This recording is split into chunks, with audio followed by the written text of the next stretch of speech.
So, my roommate Greg and I have been sharing this apartment for about 8 months, and up until last week, the only thing louder than his snoring was our bed frame, which squeaked like a chorus of mice at a cheese convention every time someone even thought about sitting down.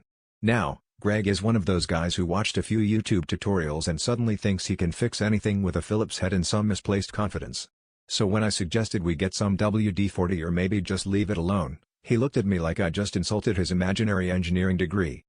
The first trip to the hardware store was pretty standard. Greg bought a wrench set, a can of lubricant, and, for reasons still unknown, a bag of zip ties. He came home, crawled under the bed, and after 20 minutes of "Greg, are you okay?" and "I think I'm stuck," the only thing quieter was his optimism.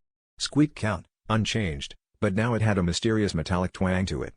Back to the store he went, this time returning with an armful of washers and something called furniture quiet tape, which I'm convinced is just overpriced duct tape for people with trust issues.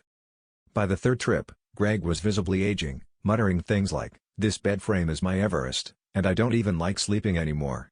He came back with an industrial-sized can of anti-squeak spray and, inexplicably, a plunger. I didn't ask. He spent the next hour in what sounded like a one-man percussion solo, only to emerge with a haunted look in his eyes, hands covered in mystery grease, and a new, more stubborn squeak that seemed to mock him with every step.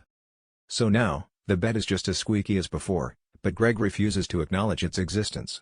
If you even mention the word bed around him, he winces like he's reliving a trauma.